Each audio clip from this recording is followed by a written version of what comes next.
राम राम दोस्तों, कैसे हैं आप लोग। उम्मीद करती हूँ आप लोग अच्छे होंगे। वैशाली बहू, हमारी चाय कहाँ है। जीजी बैठी है इंतज़ार में। सासू माँ चिढ़ते हुए बोली, भाभी मेरा सूट प्रेस नहीं किया आपने। ननद भी चिल्लाई, अरे भाभी यह क्या नाश्ता बना दिया, मुझे तो आलू के पराठे खाने थे। देवर बोला, मेरी ब्लू वाली शर्ट का बटन टूट गया है, आकर लगा दो, पतिदेव ने कहा। चारों तरफ से परिवार वालों की आवाज़ सुन वैशाली ने रसोई में से साड़ी का पल्ला कमर में डाला और तेजी से हाथ चलाने लगी। वह बेटी पीहू का लंच तैयार कर रही थी। उसे बस स्टॉप छोड़ने भी जाना था। यह लीजिए माँ जी, आप लोगों की चाय बिस्किट। दीदी आपका सूट प्रेस नहीं कर पाई, आप दूसरा सूट पहन कर जाइए। और भैया आज ज़रा देर से उठी थी, आज सादा पराठा और दही अचार ही है।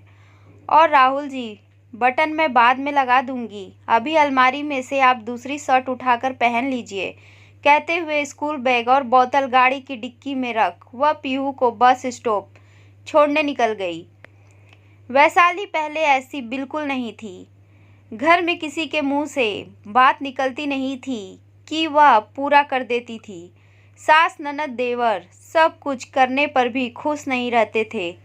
बहुत सोचने पर उसे समझ आया कि वह सबके लिए कितना कुछ भी कर ले, पर किसी को उसके काम की कद्र नहीं। इसीलिए अब वह सब की फिक्र छोड़ अपने बारे में सोचने लगी। सबसे प्यार करने के साथ वह खुद से प्यार करने लगी। जहाँ पहले दिन भर के कामों में लगी रहती थी, अब अपनी बेटी पीहू के साथ कुछ वक्त अपने लिए भी निकालने लगी। देखा जीजी, कैसी हवा की रफ्तार से आती है और तूफान मेल बनकर चली जाती है। ना किसी की सुनती है, ना किसी का ध्यान रखती है। हमें तो बहुत ही खराब बहू मिली है। सास सुलेखा जी हाथ नचाते हुए अपनी ननद सुनीता जी से बोली, जो 2 दिन पहले अपनी भाभी से मिलने आई हुई है। हाँ सुनीता बुआ, भाभी तो काम कर नहीं पाती है। एक सूट प्रेस करने को बोला था, उनसे इतना भी नहीं होता। देवर संदीप भी कहाँ पीछे रहने वाला था। वह भी तुनकते हुए बोला, पहले तो हमारी फरमाइश पर सब कुछ बना दिया करती थी, मगर अब घर में घास फूस का खाना ही मिलता है। मुझे तो समझ नहीं आता है कि घर में रहकर आखिर यह करती क्या है। पति राहुल भी भुनभुनाते हुए बोला, पहले तो मेरा सामान हाथ में देती थी और अब कहती है खुद ढूंढ लो। अरे ऐसी पत्नी है भला, मैं तो तंग आ गया हूँ। और शाम होते होते तो दुनिया भर के दर्द मर्ज जाग जाते हैं मैडम के अंदर। सर दर्द, कमर दर्द, कभी पैर दर्द, कभी भी खुश नज़र नहीं आती। ऐसी शक्ल बनाकर रखती है घर में जैसे जेल खाने में कैद हो। अरे काहे का जेल खाना बेटा, तुमने तो उसे स्कूटी दिला रखी है। हवाई जहाज कभी भी उठाकर घूमने निकल जाती है महारानी। पीहू का नाम लेकर स्कूल और बाजार के चक्कर ही काटती रहती है। आजकल तो घर के कामों में मन ही नहीं लगता मैडम का। सब लोग इतनी ज़ोर ज़ोर से बोलकर शिकायतें कर रहे थे कि दरवाजे पर पहुंची वैशाली ने सब कुछ सुन लिया। एक हाथ में फल सब्जी का थैला और दूसरे हाथ में किराने का सामान का बोझ लिए खड़ी वैशाली तेज कदमों से रसोई की तरफ जाते समय सोचने लगी, आज खुलकर सबसे कह दूं कि आप लोगों को जो भी बोलना है मेरे सामने बोल दिया कीजिए। यह पीठ पीछे इतनी बुराई करने से हासिल क्या होता है। आखिर मैं भी तो सुनूं, कितनी मटर गश्ती करके लौटी हूँ मैं, मगर उसके माता पिता के दिए संस्कारों उसे हमेशा रोक दिया करते हैं। बेटा ससुराल में व्यवस्थित होने में समय लगता है, मगर कितना समय। एक सवाल हमेशा उसके जहन में खड़ा होता, जिसका जवाब किसी के पास ना था। उसे देखते ही हॉल में शांति छा गई। सभी लोग अपने अपने काम में व्यस्त हो गए। आखिर उनका तो यह रोज का था। वैशाली की बुराई ना कर ले तब तक सबका खाना कहाँ हजम होता। 6 साल पहले जब वैशाली घर में बहू बनकर आई थी, बहुत समझदार और खुशमिजाज लड़की थी। शादी के बाद भी नौकरी पर जाती रही। मगर 4 महीने बाद राहुल बोला, क्यों ना पहले तुम घर में सबको अच्छे से जान पहचान लो। मेरे भाई बहन भी छोटे हैं। माँ से अब काम नहीं होता। तुम्हारे ऑफिस की भाग दौड़ में घर के काम अधूरे रह जाते हैं। कोई खुश नहीं रहता। तुम कुछ दिन ब्रेक लेकर देख लो। वह ब्रेक आज 6 साल बाद भी ख़त्म नहीं हुआ, क्योंकि काम बढ़ती ही चली गई। एक के बाद एक जिम्मेदारियां उस पर थोप दी गई। घर के सारे सदस्य आराम फरमाने लग गए और वह अकेली घर के सारे काम संभालने लगी। फिर पीहू के बाद तो कैरियर ख़त्म हो गया। देखा जीजी कैसे काम से जी चुराती है। जब तक 4 बार आवाज़ लगाओ नहीं तो सुनती नहीं। अरे भाई, ससुराल में तो ससुराल की तरह ही रहा जाता है। क्या हो गया जो ननद देवर के 2-4 काम कर दिए तो? और पति का काम तो पत्नी को ही देखना होता है। सास की सेवा तो बहू का फर्ज होता है। इसमें कौन सी नई बात हो गई? हमने भी तो किया है अपने ज़माने में। फिर अब इनकी बारी आई है तो यह काम चोरी करने लगी। भाभी, अगर आपको बुरा ना लगे तो आपसे एक बात कहूँ। वैशाली कुछ गलत नहीं कह रही है। आपने भी तो उस पर पूरे घर की जिम्मेदारी डाल रखी है। आप रसोई में जाती नहीं हैं। रितु खुद से अपना कोई काम नहीं करती, क्योंकि वह कॉलेज जाकर बहुत बड़ा एहसान जो करती है। संदीप, उसे तो शर्म आनी चाहिए। वह अपनी भाभी से किस तरीके से बात करता है। उसे भी 6 साल हो गए हैं घर में। कब तक इन लोगों की फरमाइश पूरी करेगी? कल को संदीप और रितु को भी शादी होगी। अब इन्हें तरीके से रहना चाहिए। अपनी भाभी का थोड़ा हाथ बटाना चाहिए, ना कि सबके बीच में अपनी भाभी की बुराई करनी चाहिए। और एक बात, आज जो यह अपनी भाभी के बारे में ऐसा बोल रहे हैं, कल को जब इनकी बारी आएगी तो ऐसे गुल खिलाएंगे जिसका आपको अंदाज़ा भी नहीं है। रहने दो जीजी, मेरे दोनों बच्चे बहुत सीधे हैं। संदीप तो मेरा आज्ञाकारी बेटा है। उसकी बहू आएगी तो मेरी बहुत सेवा करेगी, मुझे पूरा यकीन है।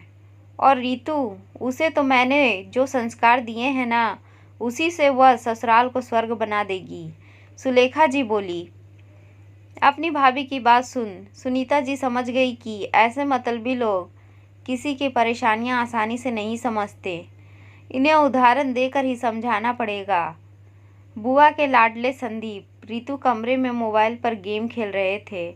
दोनों को ही अपनी बुआ पर बहुत यकीन था, इसीलिए दोनों अपने मन की हर बात अपनी प्यारी बुआ से शेयर कर देते थे। बुआ ने बड़े प्यार से दोनों की तरफ आम लस्सी का गिलास बढ़ाते हुए कहा, या लो बच्चों, तुम्हारे लिए खास बनाई है।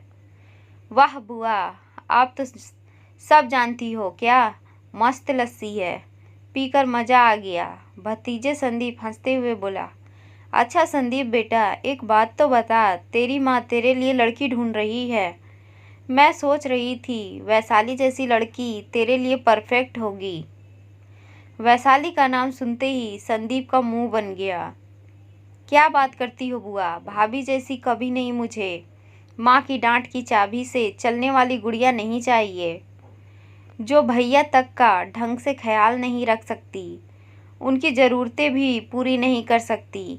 वह मेरी पसंद नहीं हो सकती। तो बेटा, तुझे कैसी लड़की चाहिए?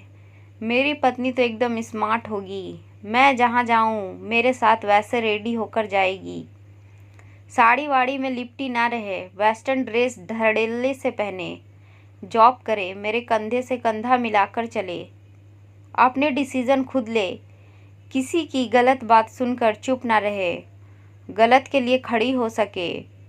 यू नो बुआ, बोल्ड एंड ब्यूटीफुल, यही गुण चाहिए मुझे उसमें, और वही बनेगी मेरी दुल्हन। और बेटा, घर के काम कौन करेगा? और तेरी माँ की सेवा, उसका क्या?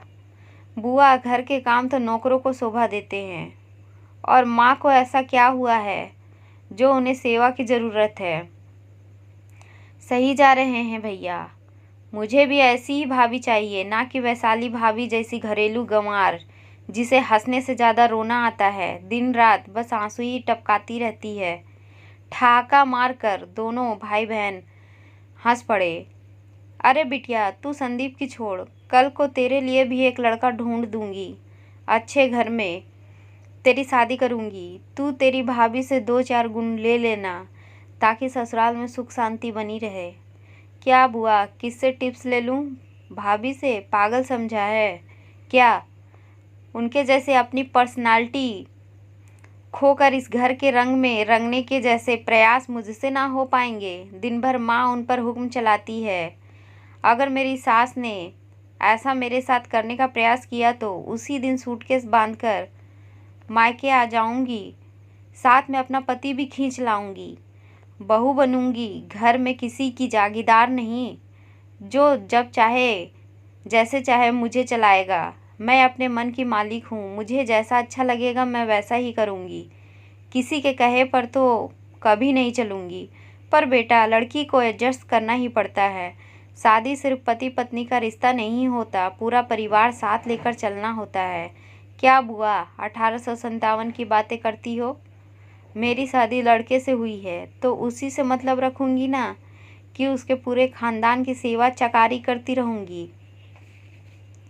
अगर मेरी ससुराल में सास से नहीं बनती तो पति को लेकर नया घर बसाऊंगी और सुख शांति से रहूंगी। इठलाते हुए रितु बोली, बड़े ही उच्च विचार हैं बेटा तुम दोनों के। दो या खाली गिलास मुझे, मैं धोने के लिए रख देती हूँ। तुम लोग आराम से अपना वीडियो गेम खेलो। कहते हुए सुनीता बुआ कमरे से बाहर आ गई। अगले दिन भाभी, आज शाम को मेरे कुछ दोस्त आ रहे हैं। प्याज की कचौड़ी और इमली की चटनी बना लीजिएगा। कोल्ड ड्रिंक मैं बाज़ार से ले आऊँगा। और भाभी, आपने 2 दिन से मेरे कपड़े नहीं धोए। कल मेरे लिए पीला वाला सूट प्रेस करके रख दीजिएगा। मैं अपनी सहेली के घर पढ़ने जा रही हूँ।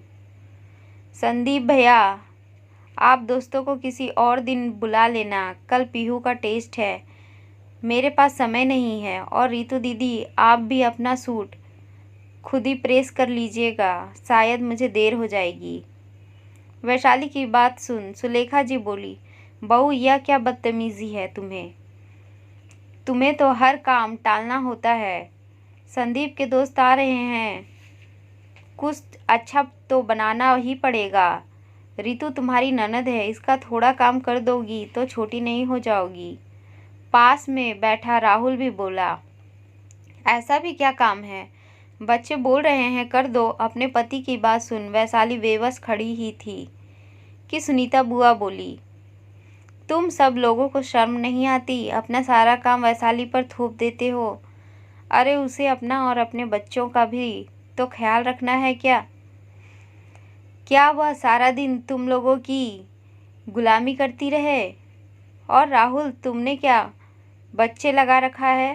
तेरे भाई बहन छोटे बच्चे नहीं हैं, बड़े हो गए हैं। अब उन्हें अपनी जिम्मेदारी स्वयं उठानी चाहिए। तब राहुल बोला, बुआ जी, घर की बहू जो भी काम करती है वह गुलामी नहीं होती। आखिर यह घर उसका भी है, काम तो करना ही पड़ेगा। बेटा राहुल, कहीं ना कहीं वैशाली की ऐसी हालत की जिम्मेदार तुम हो। तुमने कभी उसे इज्जत दी ही नहीं, इसीलिए घर वाले भी उसकी कदर नहीं करते। वैसे भी ससुराल में पति से ही पत्नी की कदर होती है। पति अगर कदर करता तो यह कभी ना होता। अच्छा चलो, आज मैं तुम्हारा एक वह विश्वास मिटाती हूँ जो तुम अपनी पत्नी से इतना एक्सपेक्ट करते हो, मगर कभी अपने भाई बहन और माँ को गलत नहीं समझते। बुआ जी, फ़ोन में की हुई रिकॉर्डिंग चालू कर दी। संदीप और रितु के बीच हुई सारी बातें सबके सामने आ जाती हैं। फ़ोन की रिकॉर्डिंग सुनकर संदीप और रितु के होश उड़ गए। दोनों एक दूसरे का मुंह देख रहे थे। सुनीता जी बोली, भाभी, आपने अपनी एक बहू से इतनी उम्मीद लगा रखी है कि वह पूरे घर को अपने कंधों पर उठा ले, मगर आप जानती हैं आपका छोटा बेटा और आपकी बेटी कितने उच्च विचार रखते हैं। संदीप बहू लाएगा तो सिर्फ अपने लिए। रितु की ससुराल में पटेगी तो रहेगी, वरना अलग हो जाएगी। अब ज़रा सोचो कौन अच्छा है कौन बुरा। जो ये तुम्हारी वैशाली बहू 6 साल से तुम लोगों को सहन कर रही है, अब बताओ यह गलत है या तुम। किसी के पास बोलने को कुछ नहीं था।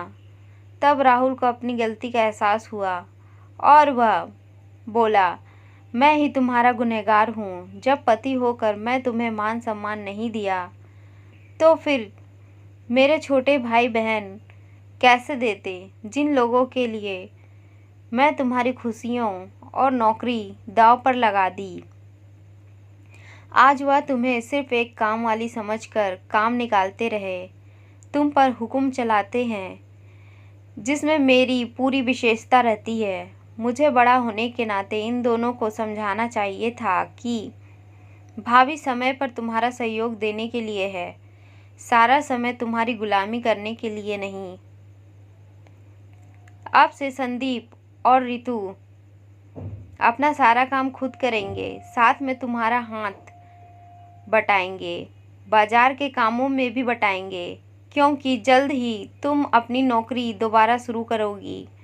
पीहू को देखने की जिम्मेदारी मेरी है और माँ की होगी। वह सुनीता बुआ को मन ही मन में आभार प्रकट करती है। तो दोस्तों, कहानी पसंद आई हो तो वीडियो को लाइक, चैनल को सब्सक्राइब ज़रूर करें। कहानी सुनने के लिए बहुत धन्यवाद।